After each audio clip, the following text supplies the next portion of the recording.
Hot News. I'm your host, Eden Kofi Boadi. And many thanks to my co-host, Justice, for sitting in from the while. I was away for a while.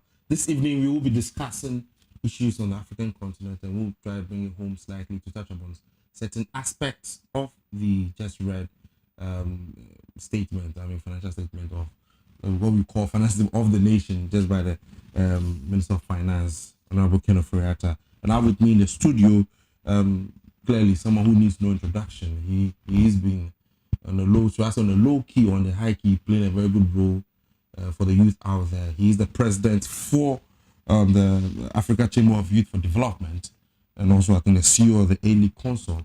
He's going to help us go into these issues and many more. At the same time, we'll try and get online and the senior research analyst from Institute of Energy Security. He's going to give us what they think about the yesterday's report by the finance minister, and how they think that whether or not the provisions made for the energy sector was adequate or not. He is in the person of Richard Broxson, a senior research analyst. So it's going to be packed today. You can send your contributions on WhatsApp to this program, on today's program, on 056 093 0738. I repeat, 056 093 0738.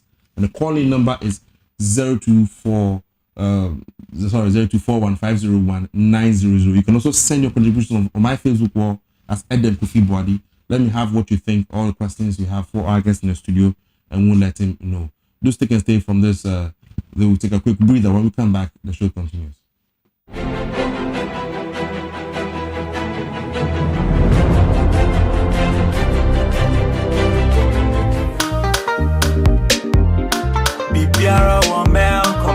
Life is really simple when you purchase from MelcomOnline.com. Under my supervision, even my young boy can make orders from Melcom Online. With Melcom Online, you can order televisions, IT, mobiles, audio and musical equipment, power solutions, kitchenware, furniture, and many other items. Make secure payments with a credit card or debit card, any mobile money wallet, or simply pay cash on delivery. Choose the convenience of ordering anytime and anywhere with a valid ID for pickup from the nearest Melcom branch, or have orders delivered to any address within Accra. Thank goodness for maturity. Melcom Online. Shop simple, shop secure. No fear, no email.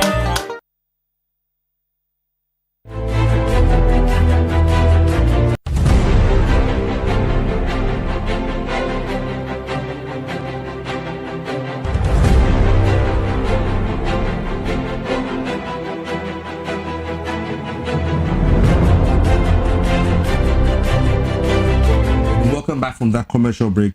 And my guest in the studio is no other than John Afezi Appiah. I hope I had that. Yes, the middle name, yeah, Afezi. John Appiah, I'm fine. John Appiah. Yes. Pepe. Intended told Welcome to Hot News. And John, like I said, is the president of the African Chamber for Youth Development. And definitely the issues happening on the African continent is of practical interest. I think we have online the senior research analyst. He's going to touch on the budget part before we move on. Hello, good evening, sir. Hello, good evening. How are you doing? Can you hear me, sir? Yes, I can hear you loud and clear. Good. Welcome to Hot News. And as indicated earlier on, we want to ask you your overview of the perception about the budget read yesterday. Do you think the government provision or posture towards the energy sector or provisions was adequate? Thank you very much for having me. I think it's important we review the 2017 budget, because we can't move forward if we are not going to look at the 2017 one in perspective. 2017, what the government sought to do was to review taxes and levies on petroleum sector, that's the fuel that we buy.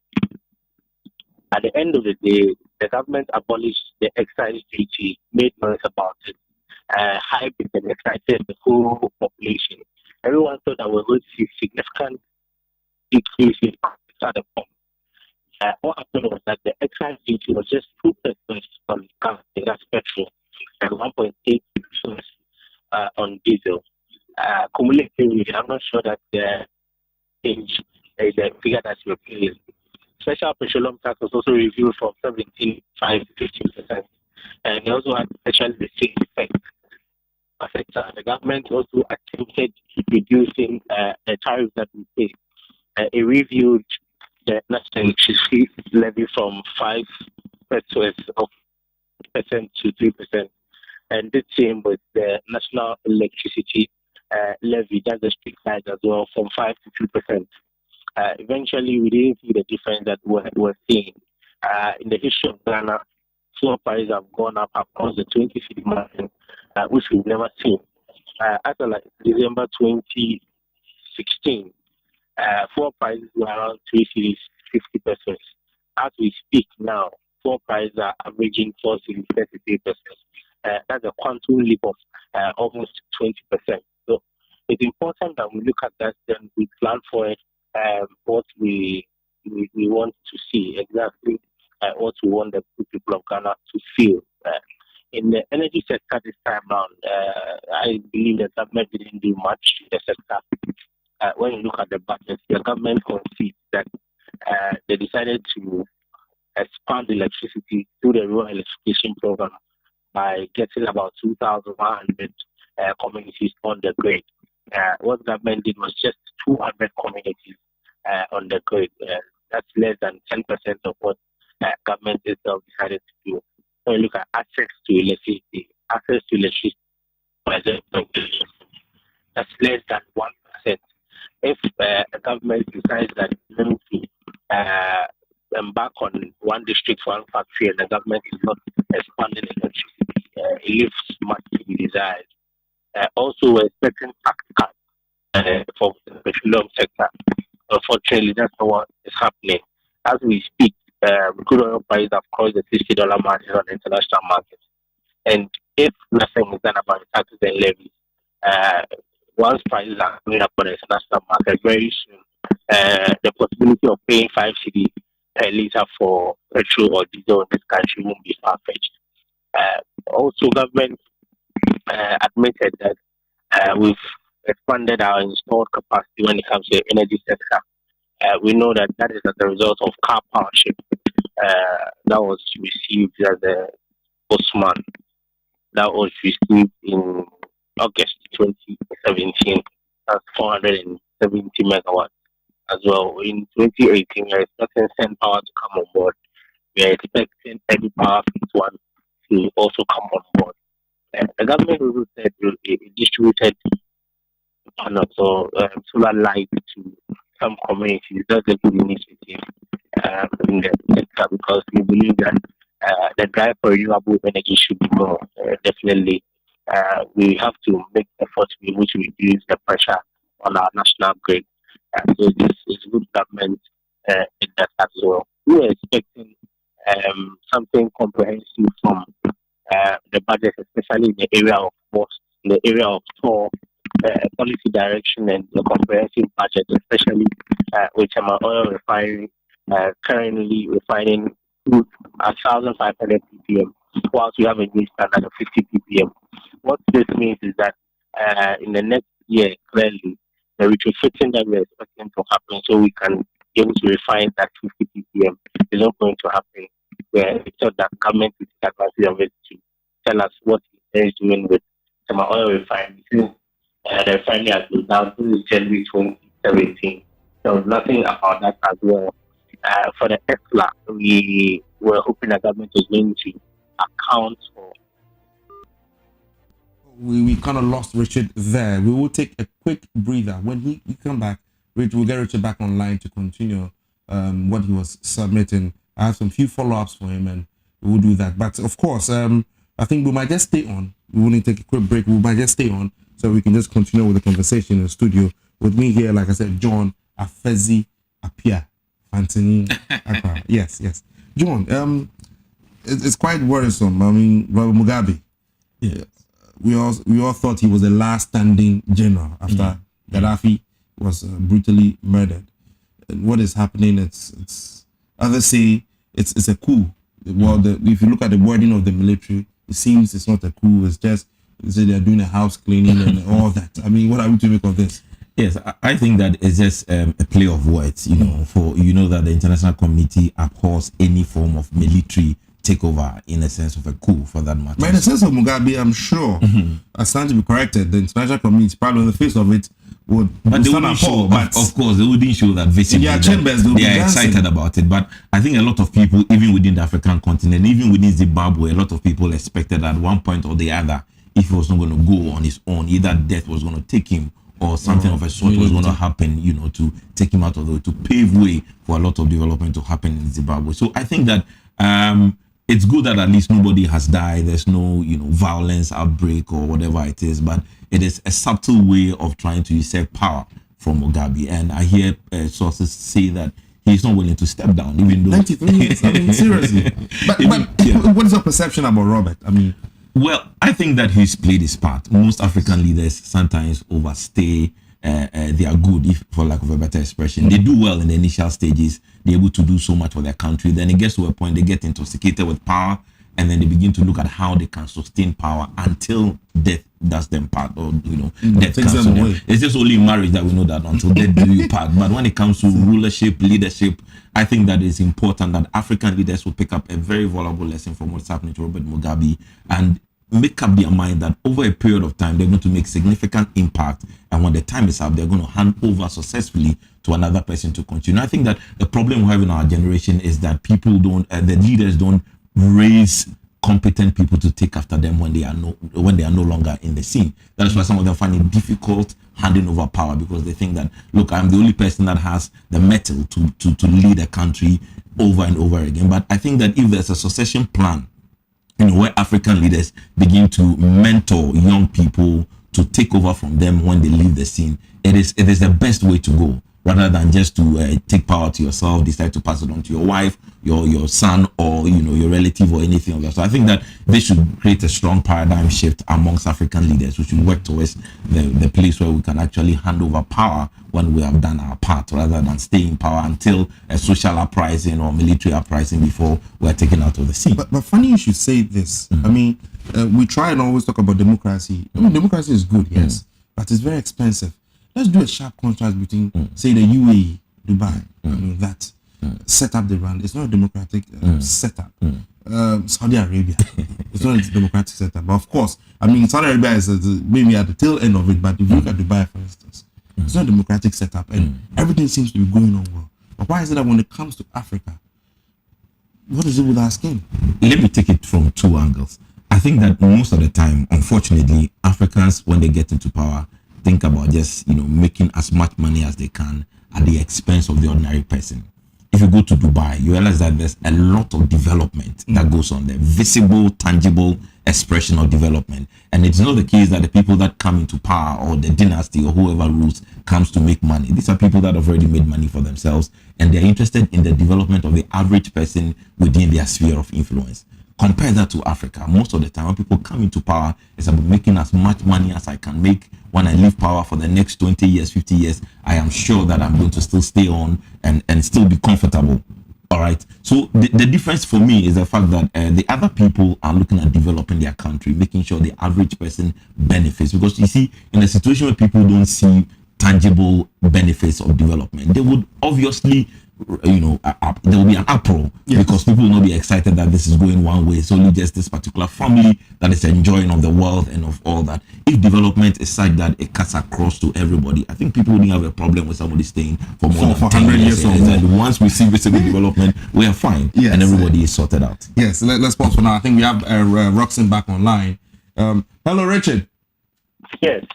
Yes, the line is. The line though. Yes, it's much better now. So. As you were saying, if I may just add up here and just briefly, what do you expect of the nation, the government going forward? Because for we citizens, or for the layman working there, they don't know about all these indices and all these incidents and all these factors. All they care about is government has made provisions. Will the fuel come down? I mean, will my disposable income go up? Will I be able to purchase anything? Because we must not forget that when it comes to energy sector, the cost of, say, fuel alone has a whole lot of simultaneous effects. You understand? Yes. It's a very important question is asked. And for us, I would divide it into two. In the petroleum sector, like I mentioned, we are expecting government to review the taxes and levies to give some respite to the consumer. Unfortunately, that hasn't been the case. I will expect that the people of Ghana will continue to talk, they will continue to appeal to government, we will continue to expect that there is a faction so that government will listen, because as we speak, fuel prices have been projected to go up by 30%. If this continues, this means that, like I mentioned, it will be possible that a liter will be sold or will be getting close to around 5 years, which will be very dangerous for us. So we should continue to speak to government, appeal to government, for government to review the taxes and levies so that will give some respite to Ghanaians. The special petroleum tax of 15% has no business there. We still insist that the government should be able to abolish that one instead of the review that it did last year. For the power sector, government has sent notice to reduce tariffs by 13%, between 13 to 21%. We know that the Public Utility Regulation Commission has the mandate to review it. Government has said that it is appealing to them, is going to write to them, make a proposal to them, and give PRC the reason why, in its opinion, power tariffs must come down by 13%. It's a good move for the consumer. At the end of the day, we all want to pay less for power. But one thing that we should know, or we shouldn't forget, is that from January 2016 to date, prices or tariffs have not been reviewed, and we know that the CD has depreciated as compared to the dollar. Aside that, cost of production has also gone up. So we are still monitoring to see the basis of government intervention. Otherwise, if it's going to be subsidies, then we are going back to square one again, because the energy sector already started with debt, and government has gone into borrow 4.7 billion to settle the debt already.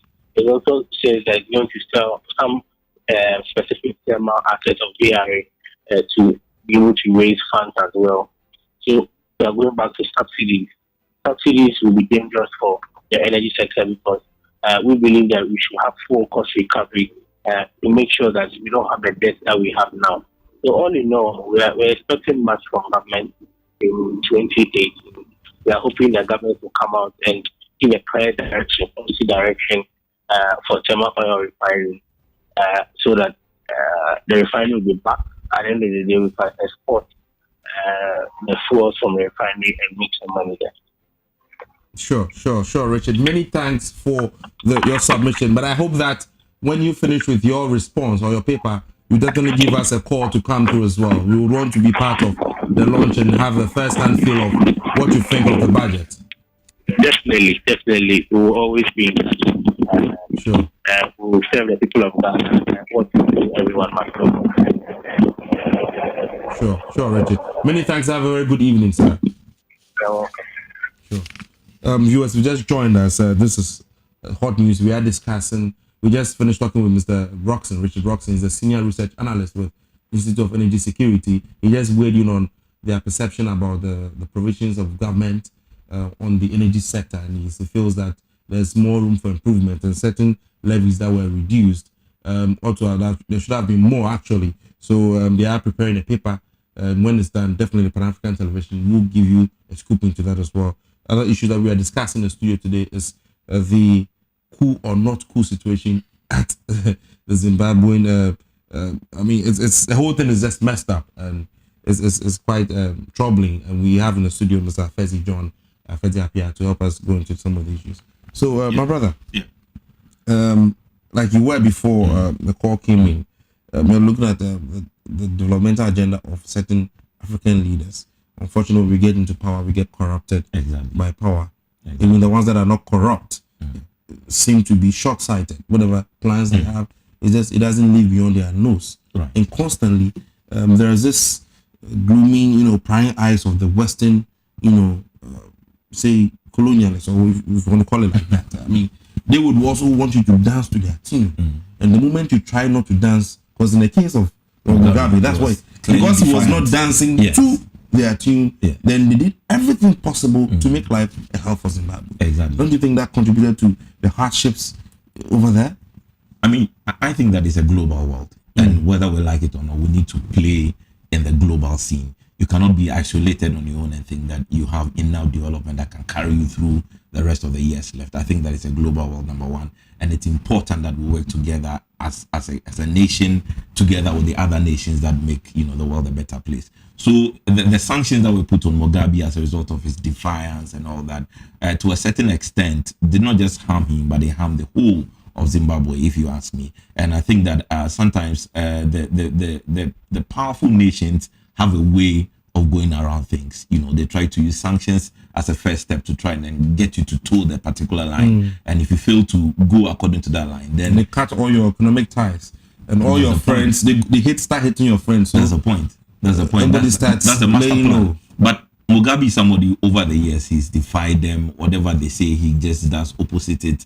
And he's been met with this obstacle at this point. And unfortunately, I don't think that help will come from anywhere for him, because every other person he was supposed to have won to his side, he did not do that. And this is the point where he needs the rest of the world to cooperate with him. And I'm not surprised that the military is still insisting that this is not a coup where they will call for international intervention and all that. They just want to put their house in order. That's how they say it. And this afternoon, I saw pictures of Mugabe together with the military people and some other people, obviously in a conversation as to how they can manage the situation, which for me is a first step in the right direction.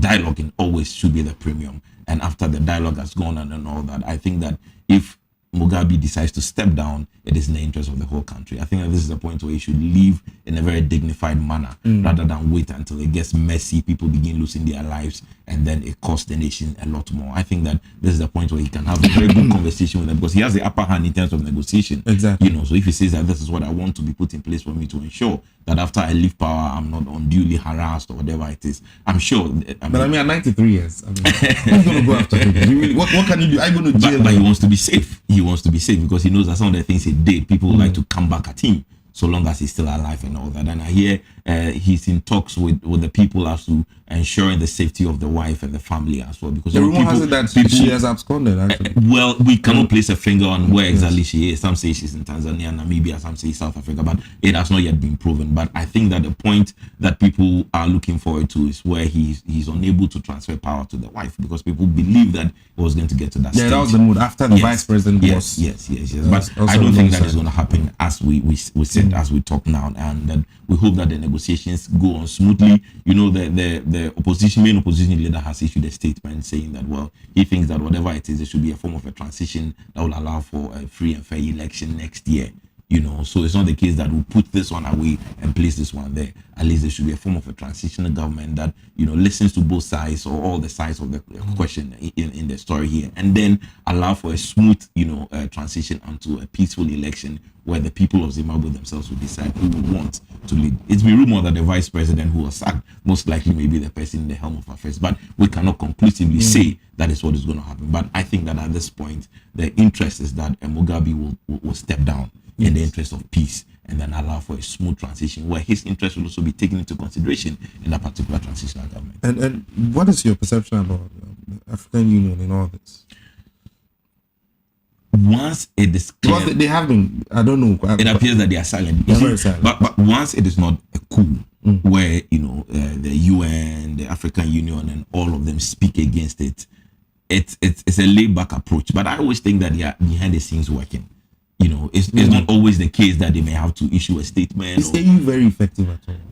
The least they can do for me is to probably issue statements, name and shame, speak against certain orders and whatnot. I mean, look next to October. Yes. Typically when you're handling such an issue, in my very candid opinion, you need to be very tactical and strategic.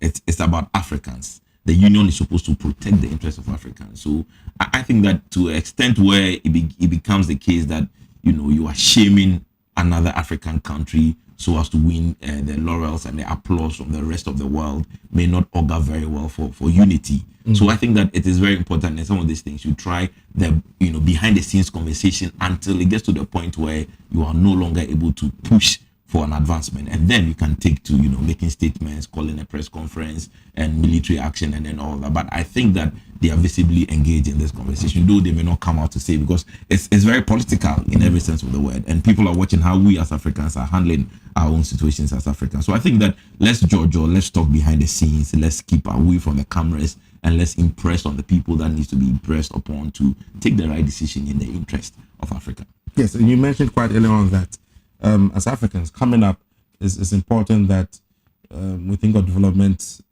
comparing that to that of Dubai and all that. Yes. Do you ever see a USA that's in the sense of United States of Africa? Because frankly, we look at economic wise, these individual states dealing with external partners is not the best. If you look at EU, you have a whole lot of nations together, and I'm talking big nations: Germany, Italy, UK, until this Brexit and all that. Until then, they were a unit. Yes, and they put a lot of force. But Britain exiting from EU should paint a clear picture to you that it is not always about all of us working together. The interest of people. Look at the US, for example. Donald Trump has always protected the interests of the United States. So there are certain treaties he's withdrawing from and certain actions he's taking, and he, in his opinion, is that America first. I think that African nations, because we stay divided, our development always stagnated. There were coups here and there, and of course people staying in power for forever. Look at where Africa is. We are blessed with a whole lot of resources: oil, diamonds, gold, name it, whatnot. There are other resources that I don't even know about. Right. But yet we are the most poorest. Yes.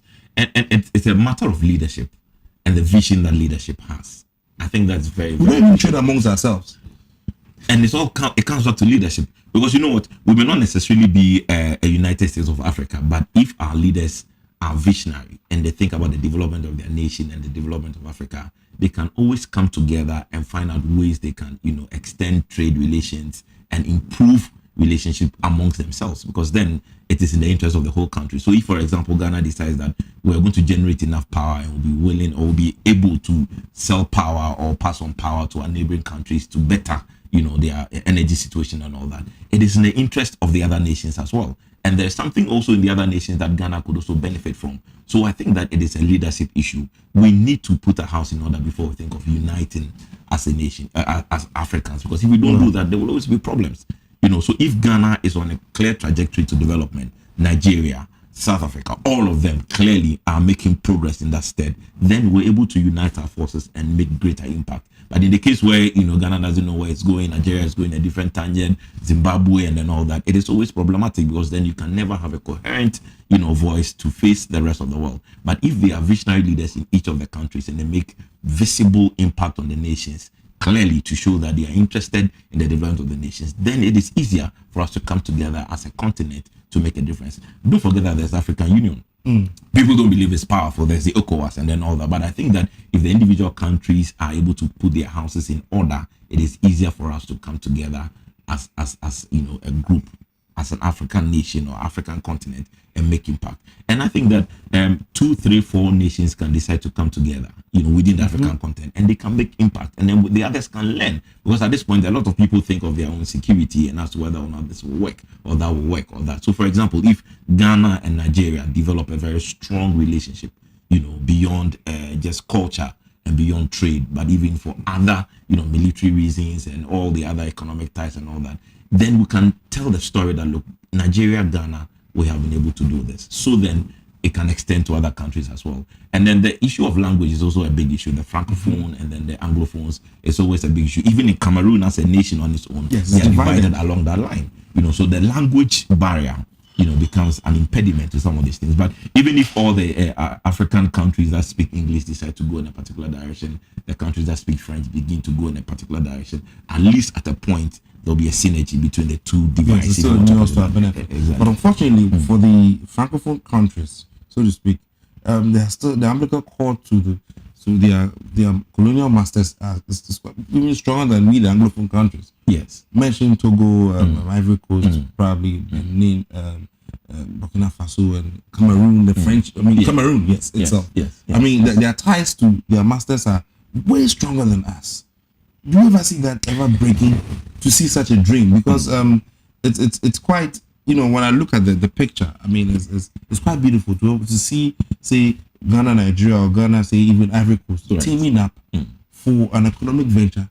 So it becomes us against them, and not Ghana, Ivory Coast against them. You know, they always peg us against each other. Right. I mean, you make a very good point there. But as I try to, you know, look at this, it becomes even clearer that the leadership thing is critical and it's important. You know, and the French countries or the Francophone countries seem to have a stronger tie to France, you know, and to their, you know, colonial masters and all that. As compared, you know, the English people, because it's a wider terrain, if you want to put it that way. So then it's more difficult to get a grip over the African countries that have English ties or have ties to England and Britain and all that. If you look at the Commonwealth, it's a big, you know, place that brings together all these people that were once, you know, servants, or they were once, for lack of a better expression. Word, yes. Exactly. Okay. But I think that again it's about the leadership issue, because we judge on several occasions and several instances. So Ghana, for example, is part of the Commonwealth,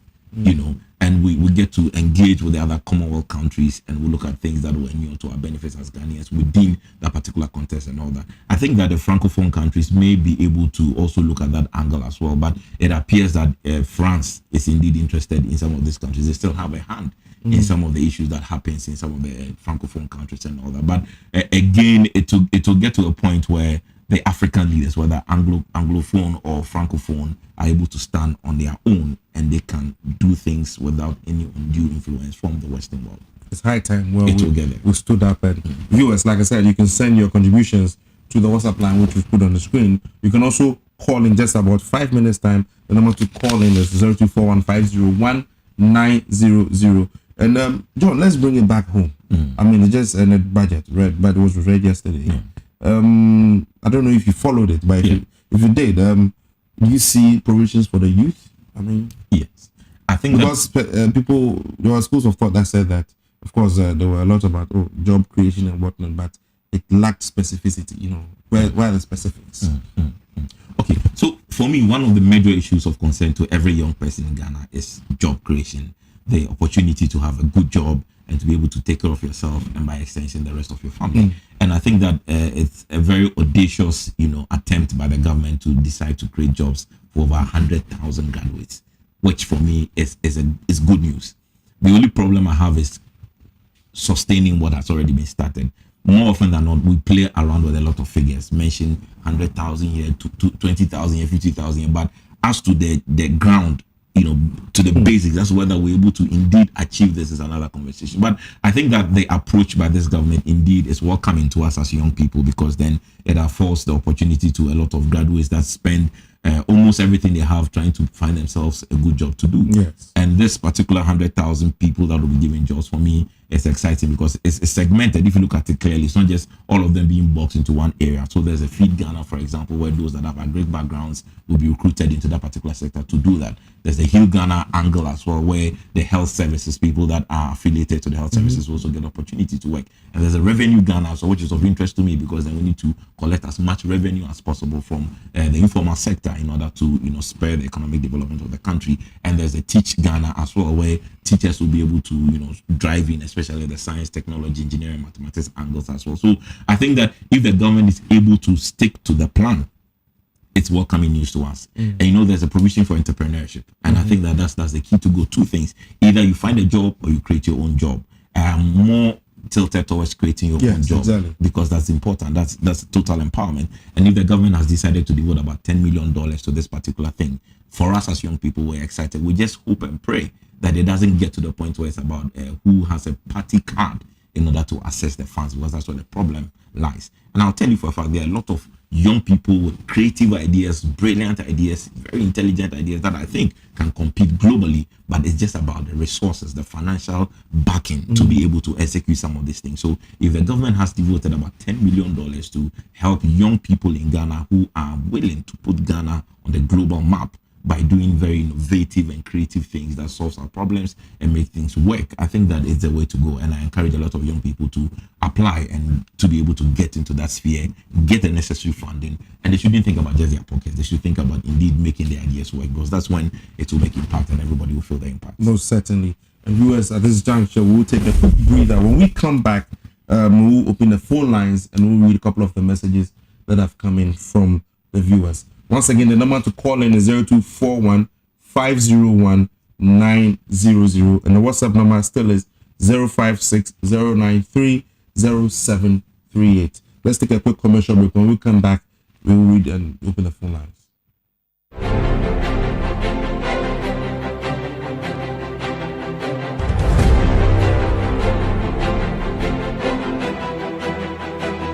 Welcome to Holy Trinity Incorporated. With products like fresh tomato paste, hot pepper paste, garden eggs paste, okra sauce, and onion paste. You can now store food for long periods with no refrigerator. They also have very tasty fruit marmalade, natural orange juice, pineapple, and strawberry juice. You must definitely try their iced tea lemon mix. All these are freshly produced under very hygienic conditions in Ghana. For further enquiries, call 0206 124 150 or 0549 480 256. Holy Trinity Incorporated, your home of authentic Ghanaian foods.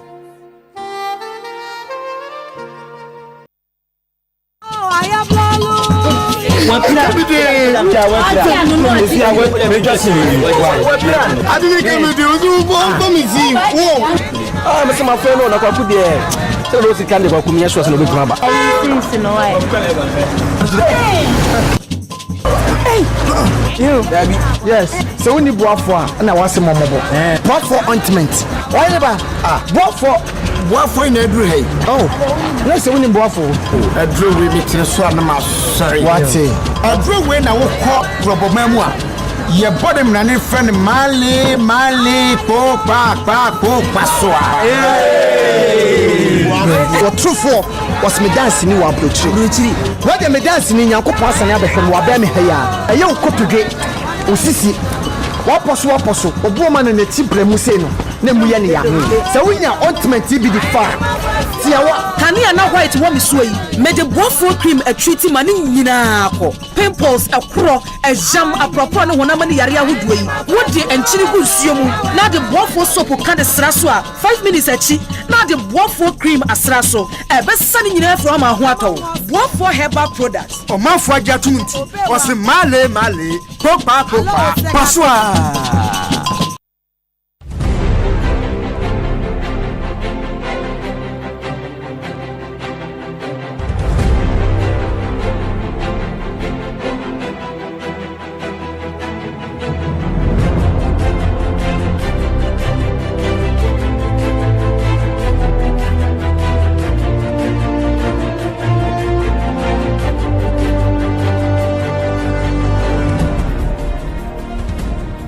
Welcome back from that commercial break, and some of the messages coming in is this one says the budget read yesterday by the MPP government is nothing to write home about, but full of propaganda, lies, 419, playing on Ghanaians' intelligence with the thinking that they have short-term memory. From Yakubu Ngwalewale. This one says Ghanaians are getting poor every day under President Nado and Dr. Bawumia. Where is the economic management team members and the MPP regime? Wake up. My salaries arrears have not been paid to date. Why? MPP, bail me out from my innocent poverty. You are making me suffer like a pregnant toad. Yakubu, very unfortunate for that. This one says the situation in Zimbabwe is a sad thing. With the last soldier falling, and yes, must fall, though we love him, but as Africans and the youth in particular, what lessons are we learning? Are we ready for the battle ahead to unite Africa? Kudos to Pan-African TV for the good job so far, but we still have a long way to go in a psychological warfare to emancipate ourselves, as has been the dream of our forebears. This is from Zion Inside Swedru. Zion, thank you very much. This one says, I believe that for Africans to develop, we need to depend on ourselves and believe that with a little resources we will get there. We should omit the gifts and monies from overseas friends, but rather learn from them and try to be independent, respective of our situation. This Ken, many thanks for that one. This one says, I think we have a caller online. Hello, caller. Hello, caller. Hello, sir. Yes, good evening and welcome to Hot News. Good evening, sir. Yes, let's have your say, please. My name is Amadou from Techman. Yes, Amadou. Thank you for your program. Very educative one. Many thanks, Well, Amadou. my program has two issues here. Just last year or 2 years ago, the word at large was being tried to classify Ghana as an infrastructure zone due to the infrastructure level that government put in. But look at the budget as now. You can't see any infrastructure program that was being applied by the finance minister. I agree as a whole that they are now complaining that now they have chopped some sources. If you come out anywhere, there was a now here, we are still having the problem. Here, there's a problem under the what do you call it anyway. Fair enough, go to what do you call it, the Zimbabwe issue. But that's why I'm even thanking God that they're happening like this, because how Mugabe was big, I know by all means Nanado was going to follow the same ship. But thank God that the military has rescued Mugabe, what do you call it, Zimbabwe people from the hands of Mugabe, and I know by all means the Almighty will rescue Ghanaians from the hands of Akufo-Addo and the administration. Thank you. Thank you very much. But I sincerely think that Ghana will not toe down that line, and President Akufo-Addo would not toe the line of President Mugabe. That I know for. I think I can confidently say I know for a fact. And Ghanaians will believe that you not toe that line.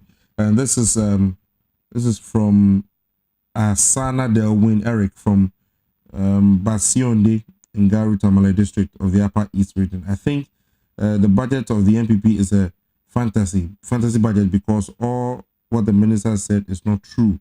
The only thing that is true is in the budget is the Bible verse that he gave. Interesting. Ghanaians. Ghanaians speaking about the political twist to all this. Yeah. I think that it will get to a think, point. Sorry, we have another caller online. Hello, caller. Hello, sir. Yes, good evening. Welcome to Hot News. Thank you, sir. Yes, please go on. In fact, I have only 2 words for President Nana Addo. And they are? He should do well and pay the ticket arrears that we allow controllers to go around the country and validate them. Up to date, we are not getting a headway out after going around in the country to see those who are due for arrears take their arrears. And up to date, in fact, it's a good point I'm making for President Nanado to hear me clear. He should pay it. Ghanaians will thank him a lot if he makes payment of those arrears. Thank you, sir. Thank you very much, sir, for that. This one says, okay. So, John. Yes. So I was, my hope and anticipation is that very soon Ghanaians will come to understand that, look, when it comes to the political twist, you can always read political twists and some of these things. So several years ago, when the MPP was in opposition, even before the budget was read, the minority at that time had their own notion about the budget. They went in with already printed, cards that they could. But they had their budget. They had their budget before the budget. So I think that we should try as much as possible as Ghanaians, especially for the very young people. Let's try and then forget about our politicians, because there will always be politicians. And let's look at the meat or the substance of the things that they put across to us, because that is when we stand to benefit. So if I decide to take a stance that I am opposed to Nanado's government, and therefore all the provisions that have been made in this particular budget, I am not even going to avail myself to participate or enjoy of it. You are the one that suffers at the end of the day. So I'm looking forward to the time where we begin to look beyond political color. Look at objectivity. But it's not worrying that other schools of thought, mainly the position, certain comments and posture seeks to suggest that almost everything in the budget is like non-realistic, and that's where my problem lies. So if, for example, you can't tell me that when they got into parliament after they listened to the details of the budget. Then they printed their 419 and the 1983 thing. They were already printed. Was Whether or not, yeah. and remember that there were a lot of or talk around the issue that there's going to be taxing on mobile money and all that. Yes. It didn't happen. Yes. You know, so I think that until we hear the substance of the matter, you know, according to the Speaker of Parliament, okay, you go. Yeah, according to the Speaker of Parliament, they will deliberate and debate on this issue. This is where I look forward to a very engaging conversation, not when the minister walks in and then delivers the speech, because then it will be very premature to make any conclusion until you read the details of it, and then you can attack the substance of the issues. That's what I think personally. So let's give it time. Let's digest the content like we're doing today. We've looked at the energy sector. We're looking at provision for youth factors. Then we can pick up the meat in the whole thing, and then we can digest it and say whether or not this is going to work or that's not going to work. Rather than just calling it blanket names that this is not working. It won't help at all. Let's look at that differently. We have, I think, the last caller online, and we'll give the rest of the time to my guest in the studio. Hello, caller. Hello. Good evening, sir, and welcome to Hot News. Good evening, boss. Yes, sir. Your name and where you're calling from, sir? My name is Ken Kabur Kantama, calling from Damango, Northern Region. Yes, sir. Welcome to Hot News. Can you go on? I would like to, first of all, it has been a while. I've not been seeing you of late. Welcome. Yes, thank you very much. I would like to, first of all, thank the President, His Excellency Nana Addo Dankwa Akufo-Addo, and then the Vice President, His Excellency Dr. Mahamudu Bawumia, and then the economic team. Yes. In fact, yesterday I was overwhelmed when our humble finance minister delivered the budget.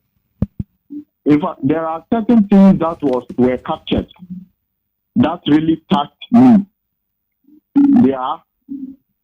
They talked about the finance minister spoke a lot about certain things about the budget, which is about to bring jobs.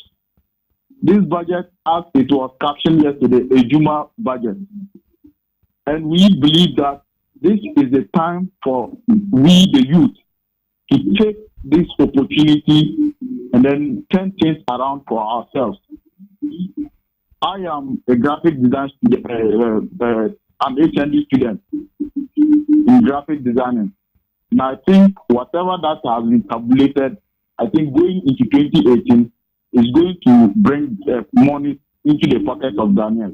But with regards to the free SHS, we thank the President, and inshallah, it is going to sustain forever and ever as far as NPP is in power.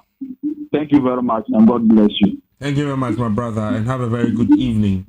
And another part of the budget, briefly before we sign on, that really made me happy was the government's decision to absolve all the BEC registration costs as well. I think that brings a lot of relief for parents. A lot of relief for parents. And these are some of the things that, in my opinion, everybody gets impacted by it, because you can feel it tangibly. Because if you're no longer going to pay for BEC, it's a relief.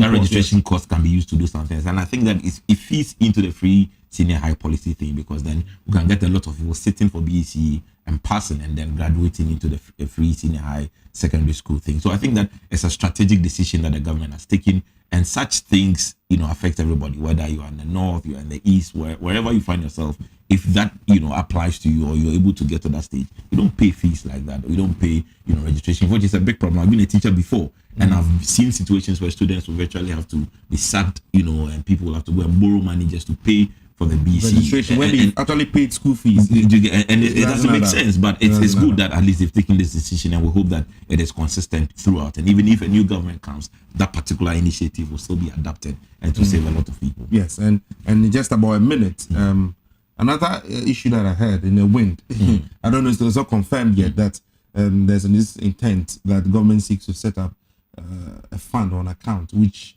sort of is going to be a voluntary contribution towards it to support the free SHS. I mean, your thoughts about that? I think that the free senior high policy is something very good. If we as young people embrace it, we educate ourselves, it is going to help us build a stronger nation. Now, as to where the sources of funding is going to come from, it's been debated, it's been talked about and all that. But I think that wherever the government can get funding to ensure this is sustained. I think it's a good thing, and we should give them the support. Sure. And then basically, I think it's time. So we'll just give you the last minute or 30 seconds or so to just your last words on this whole budget thing. Right. So So I think that this budget presents a lot of opportunities for young people, and I will encourage a lot of young people to put aside the party coloration, and then where they think they can visibly benefit or tangibly benefit from the provisions that are made in the budget, go for it wholeheartedly, because at the end of the day, we need to be prepared to be able to lead this country into the next generation. And I think that if we're able to put aside our party coloration and then embrace all the good things that comes with this particular budget, it will help us go in the right direction. Sure. So viewers, you heard it all here on Pan-African Television from my guest, John Appiah. We need to embrace all the good things that this budget brings. Let's set aside our differences. If you think that you have a certain expertise and that you can tap into these provisions or certain provisions which have been made, why not? Go ahead and benefit. I mean, because if you benefit, it goes to other families. You feed a whole lot of people. So I think it's in good order. The advice is in good order. Let's benefit from it. Let's set aside our differences. When it's not good, we are going to hammer it. When it's good, let's praise it as well. This has been Hot News, and it's been your guest, Eden Kofi Boadi. Join us at the same time tomorrow, 9 p.m. for Hot News. Have a good evening.